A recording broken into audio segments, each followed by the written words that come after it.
2주 만에 다시 만났습니다. 요즘 가장 뜨거운 이슈를 몰고 다니는 현대자동차의 풀사이즈 대형 SUV 팰리세이드. 일전에 그 시승행사 통해서 한번 영상 보여드렸었는데요. 그때는 팰리세이드 두 가지 트림 중에 2.2 디젤 모델 그걸 시승한 걸 한번 이야기했었고, 이번에는 3.8 가솔린 모델입니다.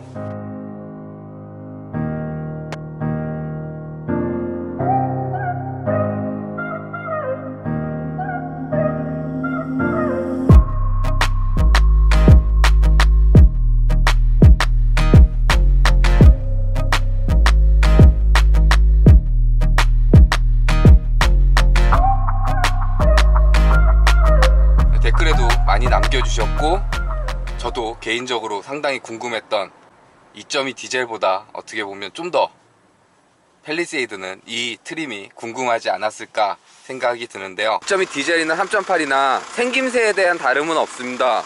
그냥 외형적으로 봤을 때 동일한 모습을 하고 있고요. 옵션 선택 사양에 따라서 뭐 그릴이 다르거나 헤드램프 쪽이 다르거나 뭐 이런 디테일의 차이는 있어도 전체적인 형태는 같기 때문에, 그때는 야간이었고 또 일전에 올렸던 영상을 못 보신 분들도 있어서 디자인은 다시 한번 좀 간단하게 살펴볼게요.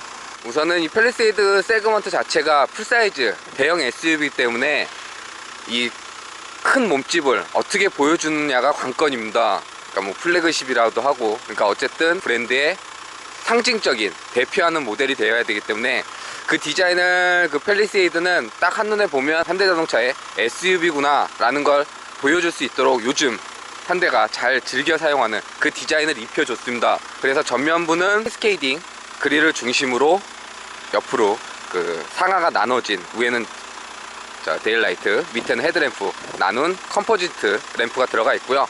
그러니까 요즘 즐겨 사용하는 디자인을 입혀줌으로써 커진 덩치와 부피감에 대한 거부감을 줄여준 그런 디자인을 그려내지 않았나 싶습니다. 그리고 디테일적인 부분에서 좀 재밌는 부분을 뒀는데요. 우선은 크롬 라인이 많이 보여요. 캐스케이딩 그릴을 감싼 형태의 크롬 라인도 그렇고, 얼굴 윤곽을 조금 강하게 보이려고 한 그런 흔적들이 디자인에 담겨 있지 않나 그렇게 보입니다.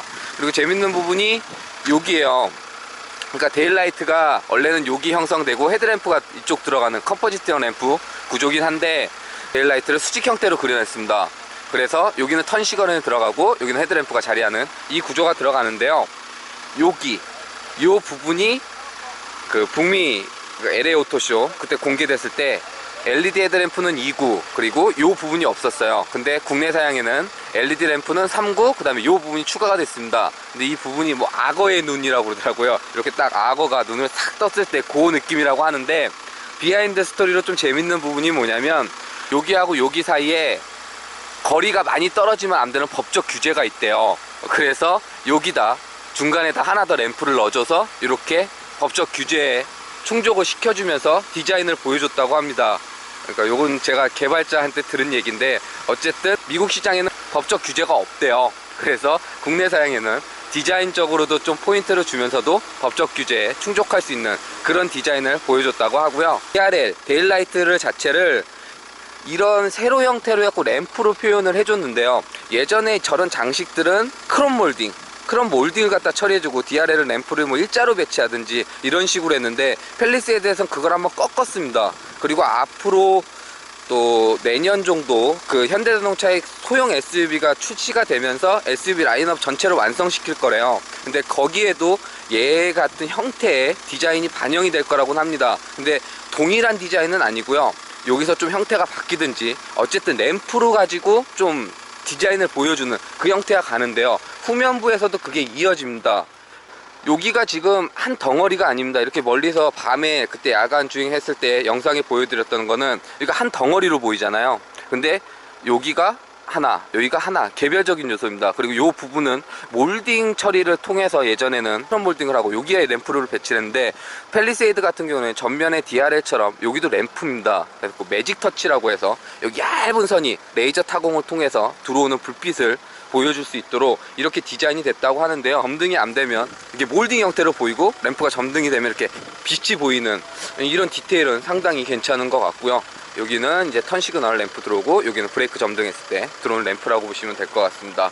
이 외에는 전면부의 그 좀 존재감을 보여주고 강하게 그려낸 이미지에 반해서 후면부는 좀 어떻게 보면 심심할 정도로 되게 심플합니다. 그러니까 전면하고 후면의 이 반전이 좀 심한 차예요, 이 녀석은. 후면부 자체는 차량 크기를 제대로 보여주려고 다 수평 형태로 그려놨습니다. 헤드램프에서 보여줬던 디자인이 이어지는 부분은 수직 형태의 테일램프밖에 없어요. 그리고 다 수평 구조로 갑니다. 차가 넓어 보이고 커 보이는 그런 효과를 주는 후면부를 그려낸 것 같고요. 측면 부분은 우선 사이드 미러는 플래그 타입입니다. 플래그 타입으로 들어갔고, 차 자체가 크다 보니까 사이드 미러가 작으면 좀 어색하겠죠. 그래도 사이드 미러도 큼직큼직합니다. 그리고 여기 턴 시그널 사이드 리피터 들어가는 부분도 그 전면부 쪽에 데일라이트 들어가는 그 형상하고 상당히 유사하게 구성을 해놨어요. 그리고 여기 부분도 그 사이드 리피터가 점등이 되면서 하나, 두 개, 세 개 이런 식으로 좀 디테일을 좀 더 살려서 이 좀 크고 둔탁한 느낌을 조금 세련되게 그렇게 디테일을 적용을 시켜준 게 아닌가 보이고요. A 필러부터 시작해갖고 B 필러 이어져서 C 필러, 그때 영상에도 말씀드렸던 이 라인이 되게 재밌어요. 팰리세이드는 그러니까 여기서 이렇게 더 이어져야 되는 형태일 것 같은데 여기서 이렇게 끊어 들어왔습니다. 이 부분은 다른 그 풀사이즈 SUV, 그러니까 이 C필러에서 D필러로 가는 여기 세운 형태, 각진 형태의 그런 디자인을 조금 팰리세이드는 다르게 보여주고 싶었다고 해요.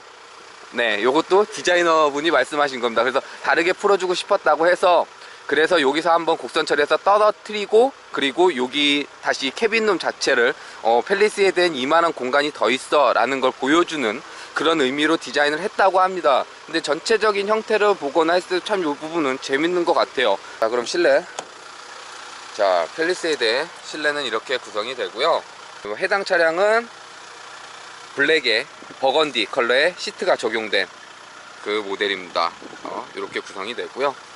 자, 그리고 이 차량은 네이비에 베이지 시트가 조합된 그 차량 모델입니다. 그러니까 방금 보여드렸던 거하고 요 구성하고 그 다음에 블랙으로 한 구성, 총 3가지로 팰리세이드는 실내 컬러를 선택을 할 수 있고요. 그리고 자, 우선 전체적인 거는 그때도 영상으로 보여드렸지만 못 보신 분들도 있으니까 간단하게 보면, 스크린은 10.25인치, 그래서 이렇게 3개 화면이 분할도 되고 널찍널찍하게 시원하게 보여지는 이 부분은 상당히 괜찮습니다. 그리고 계기판하고 이렇게 연결되는 형태로 그려져서 좀 더 넓어 보여요. 길어 보이고, 그 다음에 전체적인 공간 자체도 수평 형태로, 그러니까 실내 공간 자체를 좀 넓게 보일 수 있도록 그렇게 레이아웃을 그려낸 형태고요. 그리고 기어 레버는 전자식 기어 레버가 들어가는데요. 버튼 방식입니다. 그래서 그리고 D, N, R, P 조작하는데 별다른 불편함은 없는데요. 꼭 주행을 할 때 한 번은 확인을 해야 됩니다. 그냥 예상을 하고 여기 R이었지 하고 누르다가 N이 들어갈 수도 있고 하다가 D가 들어갈 수도 있어서, 대신 D 같은 경우에는 여기다가 이렇게 했어요. 그래서 이렇게 만져봤을 때 여기 느낌이 나게, 그래서 D 드라이브는 이렇게. 근데 웬만해서는 주행할 때 눈으로 확인을 하고, 점등, 여기 또 불이 이렇게 들어오거든요. 이런 식으로. 네, 그러니까 꼭 확인을 하고 조작을 하시면은 조금 더 수월하게 하실 수 있을 겁니다. 처음에 잘못 오작동 해갖고 뭐 D를 눌러야 되는데 R을 누르고 뭐 이럴 수도 있고요. 그리고 또 그때 댓글에도 말씀해 주셨지만, 주행할 때는 이게 기능이 활성화가 안 됩니다. 주행 D 드라이브 놓고 주행을 막 하고 있다가 R을 누른다고 변속 사항이 바뀌고 그러진 않으니까요. 그 부분은 없는데, 처음 출발하고 주차하고 할 때 꼭 R인지 D인지 P인지 그건 확인을 한 번씩 하시면 크게 불편한 부분은 없을 것 같고요. 자, 그리고 그때 댓글에 문의 주셨던 부분인데요. 팰리세이드는 기본적으로 전륜구동 FF 방식이 기본 사양입니다. 거기에 H트랙 풀타임 사륜구동을 옵션으로 선택을 할 수 있고요. 거기에 그 H트랙 사륜구동 시스템을 정하면 이렇게 브랜드 최초로 적용된 터레인 지형반응 모드가 추가가 됩니다. 그러니까 사륜구동을 선택하면 사륜구동 시스템과 이 지형반응 모드가 함께 적용된다고 보시면 될 것 같은데요. 기본적인 드라이브 모드는 컴포트, 에코, 스마트, 스포츠, 그리고 변환될 때마다 중앙 스크린에 이런 식으로 그래픽을 띄워주는 이 부분도 괜찮은 것 같고, 또 계기판에 이 모드별 모습을 보여주고, 그리고 만약 스포츠 모드 같은 경우에는 계기판을 이렇게 붉은색으로 표시를 해주고, 에코 모드 같은 경우엔 이렇게 녹색으로 표시를 해주는, 그러니까 G70에서 이 계기판, 이 클러스터, 중앙 클러스터는 경험을 했었는데 그걸 어느 정도 가지고 온 그 느낌을 주는 중앙 계기판 클러스터가 보이고요. 주행 모드는 컴포트, 에코, 스포츠 이제 많이 보셨죠. 일상 주행, 그 다음에 연비 위주 주행, 그 다음에 스포티한 주행, 그리고 이 스마트는 이 세 가지 모드를 주행 상황에 맞춰서 스스로 설정을 해주는 그 모드라고 보시면 될 것 같습니다. 일반 드라이브 모드는 이렇게 설정을 하시면 되고요. 그리고 터레인은 부분을 이렇게 누른 다음 스노우, 머드, 샌드 이런 식으로 설정을 하시면 됩니다. 그리고 다시 드라이브 모드, 통합 주행 모드를 할 때는 다시 눌러서 변환, 그리고 다시 스노우, 머드, 샌드, 그리고 이 진영 반응 스노우, 머드, 샌드 같은 경우에도 여기 중앙 디스플레이에 그래픽을 보여주고 이쪽에서도 이렇게 설정되는 모습을 볼 수가 있고요. 그리고 여기서도 또 컬러가 좀 바뀌는 그런 부분도 볼 수가 있습니다. 요 밑에 이제 머드라고 표시가 되는. 그리고 2열 시트. 자, 팰리세이드는 기본적으로 이 시트가 기본입니다. 8인승이 기본이 되고요. 운전석, 보조석, 시트 2개, 3개, 3개. 기본형은 이렇게 8인승으로 구성이 되고요. 그리고 요게 7인승입니다. 그러니까 8인승이 기본이고 7인승은 선택사양. 요 구성이 선택사양으로 구성을 할 수 있는 부분이라고 보시면 됩니다. 전체적인 공간이나 뭐 그런 거에 있어서는 2열에서는 앞뒤로 조절도 되고 등받이 조절까지 가능하기 때문에 불편한 사항은 전혀 없습니다. 구성도 좋고 시트 요건 또 버건디 컬러에서 나파 가죽 입혀줘서 이게 질감이나 뭐 컬팅 들어간 부분이나 헤드레스트 받쳐주는 부분이나 크게 불편한 사항은 없을 것 같고요. 후석 공조기 따로 컨트롤할 수 있는 컨트롤러도 마련된 부분도 괜찮은 것 같습니다.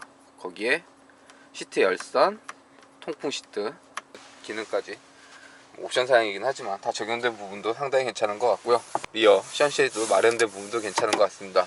그리고 이렇게 에어벤트, 후석 에어벤트 따로 되어 있고요. 이쪽에 램프류, 실내등 같은 경우에도 잘 마련이 되어 있는 걸로 보입니다. 영상으로 보여드렸다가 야간이라 여기를 못 봤었습니다. 그래서 이번엔 케이블까지 제가 준비를 해봤습니다. 충전이 되는 걸 보여드릴게요. 해서 케이블을 꽂아두게 되면 자, 이런 식으로 충전되고 있는 게 보이고요. 충전 속도는 다른 차량 USB 연결해서 하는 거랑 거의 뭐 비슷한 것 같이 그렇게 느껴졌습니다. 더 빠르고 뭐 느리고 하는 건 잘 모르겠고요. 어쨌든 충전은 이렇게 시트 뒤쪽에 충전 단자가 있어서 이렇게 2열 승객도 식으로 편하게 상황에서 충전할 수 있는 충전 단자 마련이 되어 있고요. 그리고 보관은 이렇게 이쪽 포켓에다가 이렇게 넣어주면 이렇게 식으로 이렇게 보시면 될 것 같고요. 그리고 2열 시트는 이쪽에 또 버튼이 마련이 되어 있거든요. 이렇게 누르면 이쪽으로 슬라이딩이 돼서 3열에 탈 때 좀 더 수월하게 탑승을 할 수 있도록 이렇게 이런 버튼도 마련이 되어 있고요. 컵홀더가 마련된 부분들이나 USB 충전할 수 있는, 그러니까 여기 하나 둘 셋 넷 다섯 여섯 이 중앙 빼고 어떤 시트에 앉아도 USB 핸드폰, 스마트폰 충전할 수 있고 컵홀더 이용할 수 있는 이 부분은 팰리세이드가 가진 장점 중 또 하나가 아닐까 이렇게 생각이 들고요. 상당히 구성적으로는 잘 해놓은 것 같습니다. 그리고 다시 내릴 때도 이 버튼 누르면 이렇게 해서 내릴 수 있도록. 시트는 조금 더 뒤로 완전히 밀어놓은 형태로 했고 요건 좀 적당히 2열 탔을 때 불편함 없을 정도로 했는데 레그룸은 한 주먹 하나 정도 보시면 될 것 같고 헤드룸도 한 주먹 하나 정도. 넓진 않아요. 근데 이제 사람이 탈 수 있는 공간을 그려냈다는데, 형성을 했다는데 거기에 의미를 좀 두면 될 것 같고요. 그런 같은 경우에도 조금씩 2열에서 공간을 양보를 하면 일정 거리를 이동하는 데 있어서 크게 불편함이 느껴지지 않는 그런 공간을 보여주는 것 같습니다. 이외에도 이렇게 에어벤트라든지 이런 부분도 있고 윈도우도 상당히 좀 널찍하게 배열을 해놔서 이런 부분에 있어서는 답답함을 느끼지 못하도록 이렇게 구성한 부분도 괜찮은 부분 같고요. 자, 트렁크는 이 부분을 터치를 하면 이렇게 전동식 트렁크가 적용이 되어 있습니다. 옵션 사양이겠죠? 어쨌든 전동식 트렁크가 들어가 있고 시트를 다 펼쳤을 때는 공간은 요 정도 보시면 될 것 같고요. 여기서 시트를 다 조절을 할 수가 있습니다. 여기서 레프트를 하면 등받이 조절도 할 수 있고요. 다시 하면 이렇게 시트가 완전히 접히는 요 기능도 포함이 되어 있습니다. 그리고 헤드레스트는 올렸을 땐 이렇게, 그리고 내려갈 때는 이렇게 하면 이렇게 자동으로 접힙니다. 헤드레스트가. 그러니까 시트가 접힐 때는 헤드레스트가 자동으로 같이 접히는 형태고요. 다시 시트를 올리게 되면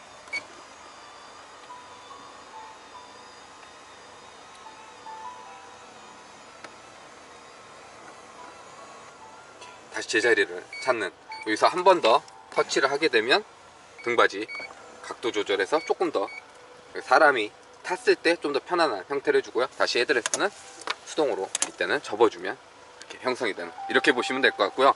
이 기능도 있는데요. 이렇게 도어 잠근 상태에서 스마트키 소지한 채 서 있으면 자동으로 트렁크가 오픈되는 스마트 테일게이트, 이 기능도 포함이 되어 있습니다. 3.8리터 6기통 가솔린 엔진을 품고 있고 최고 출력은 295마력, 최대 토크는 36.2, 이 정도 힘을 발휘하는 걸로 알고 있습니다. 여기에 변속기는 디젤 엔진과 동일한 8단 변속기가 맞물려 있습니다. 우선은 당연한 소리지만 차량의 거동이 시작되는 순간부터 디젤 엔진하고는 완전히 다른 모습을 보여줍니다. 조용하고 정숙하고 부드럽게 나가는 이 느낌은 아무리 디젤 엔진이 좋아지고 MVH를 신경을 썼다고 해도 이 가솔린 엔진을 품은 거를 따라올 수는 없기 때문에 이 부분에 있어서는 가솔린 엔진이 갖는 메리트는 분명히 보여주고 있는 것 같고요. 이렇게 주행을 해보면 디젤도 전혀 나쁘진 않았었습니다. 그리고 일상 주행을 하고 했을 때 한 60에서 80, 90 요 속도를 유지하면서 달렸을 때는 별다른 불편함은 없었습니다. MVH도 괜찮았었고 이제 부드럽게 나가는 그 느낌도 상당히 괜찮았었는데요. 근데 3.8 이 가솔린 모델을 타니까 시승하기 전까지는 저도 고민이 있었는데 펠리세이드는 3.8이 답인 것 같아요. 일정 영역 이상이 올라가도 어차피 RPM을 한 1000rpm 정도 더 쓸 수 있으니까 디젤 엔진에 비해서 일정 구간 이상까지 쭉 밀어주는 이 느낌도 상당히 괜찮고요. 그러니까 2.2 디젤이 실용성, 도심 구간에 포커스를 맞췄다고 하면 3.8은 그 도심 구간을 좀 더 여유롭고 넉넉하게 가면서 일상 주행을 다소 벗어난 그 구역에서도 산뜻한 몸놀림을 보여주는 것 같습니다. 좀 다르게 얘기하자고 하면 이 대형 SUV, 플래그십 SUV를 좀 더 고급스럽게 그렇게 만들어주는 것 같아요. 그 부분은 확실히 2.2 디젤 모델하고는 다름을 보여주고 있는 그 부분 같고요.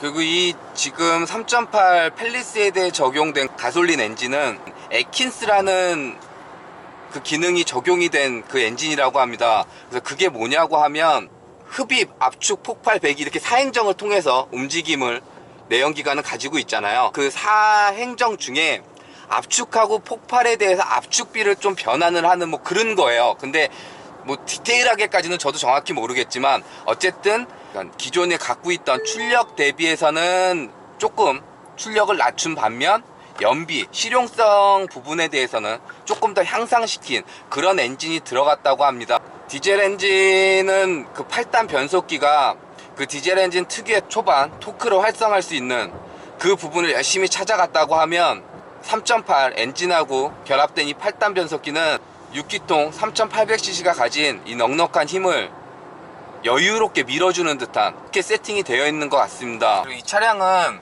AC트랙 4륜구동, 풀타임 4륜구동 시스템이 옵션으로 적용이 되어 있는데요. 그럼 계기판에 이렇게 실시간으로 구동, 배분 상태를 그래픽으로 보여줍니다.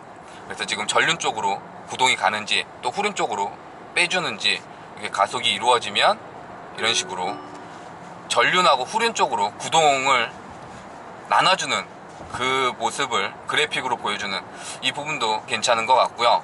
거기에 스마트 크루즈 컨트롤과 차선 유지 어시스트가 기반이 된 반자율 주행 시스템이 조금 더 똑똑해졌어요.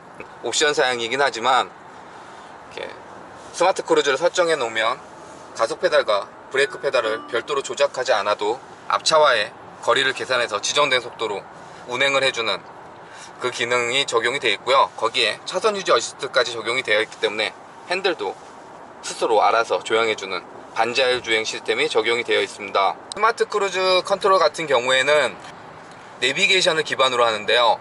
고속도로 HDA, 그러니까 하이웨이 드라이브 어시스트, 고속도로 주행 상황에 있어서는 터널이 있으면 실내 공조기를 내부 모드로 설정을 해주고, 유리창, 윈도우가 열려 있으면 자동으로 닫혀주는 그 기능이 들어가 있고요. 윈도우가, 1열 윈도우가 이렇게 열려 있다 되면 터널을 내비게이션 상에서 감지를 해서 터널 진입할 외부 공기 차단합니다 하고 창문이 스스로 그래서 닫히는 이 기능도 포함이 되어 있습니다. 도로가 직선도로만 있진 않겠죠. 곡선도로, 그러니까 코너를 만나면 스마트 크루즈는 앞차와의 거리를 계산해서 그 속도, 제가 지정한 속도에 맞춰 간다고 하면, 여기 지금 팰리세이드에 적용된 스마트 크루즈 컨트롤은 내비게이션을 기반으로 해서 직선 구간이 끝나고 코너 구간이 나오면 그때 스스로 속도를 줄이고 코너 탈출 시에 다시 제가 지정된 속도로 맞춰서 주행을 하는, 그러니까 한 단계 더 똑똑해졌고 실제로 좀 더 운전하는 듯한 그런 느낌을 주는 반자율, 한 단계 더 업그레이드된 그런 반자율 주행 시스템이 들어갔다고 보시면 될 것 같고요. 만약 팰리세이드 2.2 디젤과 3.8 가솔린에서 고민하고 있으신 분이 계시다면 저는 개인적으로는 3.8 선택할 것 같습니다. 처음 구입할 때 한 147만원? 그러니까 한 150만원이라고 봐야 되겠죠. 그 차값이 1.8 엔진을 품었음에도 2.2 디젤보다 147만원 정도 저렴한 부분도 메리트인 것 같고, 세금적으로나 유지비에 있어서 디젤 2.2 디젤 모델보다 부담이 되는 부분은 분명히 있지만, 디젤 엔진은 가질 수 없는 가솔린 엔진만의 장점이 분명히 있기 때문에 연간 누적거리가 그렇게 많지 않으시고, 또 디젤 엔진 특유의 소음과 진동으로 인한 이질감에 거부감이 있으신 분들은 팰리세이드는 가솔린 선택하시면 될 것 같습니다. 플래그십 대형 SUV를 이 감성을 보여주는 데 있어서는 확실히 이 6기통 가솔린 엔진이 주는 느낌이 훨씬 좋습니다. 사실 가솔린 엔진도 누적거리가 많아지고 연식이 늘어날수록 소음과 진동은 커집니다, 어느 정도. 근데 그게 디젤 엔진하고는 비교가 안 되죠. 차를 한번 구입하게 되면 보통 짧게는 3년에서 5년, 길게는 10년까지도 함께 해야 되기 때문에 그 부분에 있어서도 이 가솔린 엔진이 갖는 장점은 분명히 있을 거라 생각이 듭니다. 자, 여기까지 올해 마지막 영상이 된 팰리세이드 이야기였습니다. 어떻게 재밌게 보셨는지 모르겠는데요. 벌써 이제 올해도 다 지나갔고 새해가 맞을 준비를 해야 되는 그런 시기가 왔습니다. 제가 올해 여름 한 8월, 9월 정도 유튜브를 시작을 해서 이제 한 4, 5개월 정도 이렇게 시간이 흘렀는데요. 부족한 영상임에도 불구하고 많은 분들이 재밌게 즐겨주시고 또 격려와 애정어린 댓글 많이 남겨주셔서 너무너무 감사드린다는 그 말씀 드리고자 영상을 별도로 남기게 되었는데요. 생각지도 못하게 정말 많은 분들이 이 부족한 영상을 좋아해 주셨고 2,000분이 넘는 분들이 레드 RPM TV를 구독해 주고 계셔서 너무나도 감사드리고, 또 새해 2019년도에도 더 다양한 자동차와 그에 관련된 이야기로 레드 RPM TV 이어가도록 하겠습니다. 그리고 제가 그 크리스마스하고 지금 연말 이때 레드 RPM TV 이렇게 구독해 주시고 하는 분들을 위해서 이벤트를 하나 준비하려고 했는데, 이게 뭘 할까 고민을 하다가 어떻게 시간이 이렇게 지나버려서 좀 늦어지게 됐습니다. 그래서 뭐 자동차에 관련된 실제적으로 사용할 수 있는 물품이라든지 아니면 자동차 브랜드 관련해서 용품이라든지 뭐 간단하게는 요즘 날 추우니까 따뜻하게 커피 한잔 드시라고 스타벅스 쿠폰이라든지 이런 걸 좀 기획을 하고 있는데요. 조만간 그거는 영상으로 제가 다시 한번 이벤트 공지는 드리도록 하겠습니다. 혹시라도 이런 레드 RPM TV에선 이런 이벤트를 했으면 좋겠다 라는 바라는 부분이 있으시면 이번 영상 댓글에 남겨주시면 제가 확인해 보고 최대한 반영하는 그 방향으로 진행을 하도록 하겠고요. 이외에도 뭐 제가 한 2월 말까지 지금 시승차가 매주 잡혀 있긴 하거든요. 근데 그 스케줄에서 해당되는 차량이 혹시 궁금하거나 아니면 저랑 레드 RPM TV랑 같이 시승을 해보고 싶으신 분이 혹시 있을 수도 있으니까, 혹시 계시다면 제가 다음 영상이나 때 다음엔 어떤 자동차를 탈 수 있을 것 같습니다, 어떤 자동차 모델을 탈 수 있을 것 같습니다 하면, 혹시 희망하시는 분들이 계시면, 아니면 앞으로 내가 이런 차를 궁금한데 혹시 시승하게 되면 알려달라, 뭐 이렇게 댓글을 남겨주시면 저랑 같이 한번 기회가 되시면 같이 시승도 하고 이야기도 나누고 맛있는 것도 먹고 하면서 할 수 있는, 2019년대는 이렇게 좀 다양하게 레드 RPM TV를 구독하고 계신 분들을 대상으로 많이 소통도 하고 또 만나기도 하고 좀 이러면서 더 지속적으로 이벤트를 진행할까 계획 중입니다. 그래서 혹시 바라는 부분이 있으시거나 아니면 이런 이벤트를 했으면 좋겠다 라는 건 이번 영상 댓글에 남겨주시면 제가 최대한 반영해서 진행하는 걸로 하고요. 한 해 레드 RPM TV 구독해 주시고 재밌게 즐겨 주시고 그리고 사랑해 주셔서 진심으로 감사드리고, 2019년 새해에는 좋은 일만 가득하시길 바라겠습니다. 새해 복 많이 받으시길 바라고요. 자, 그럼 2019년 첫 번째 영상은 바로 이 녀석이고요. 제네시스의 플래그십 세단 G90 이야기로 다시 돌아오도록 하겠습니다.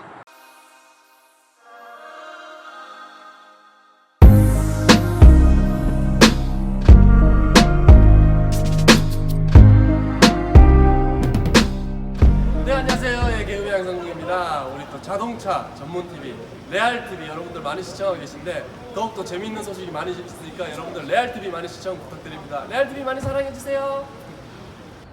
안녕하세요 시청자 여러분, 저는 레이싱 모델 한소울입니다.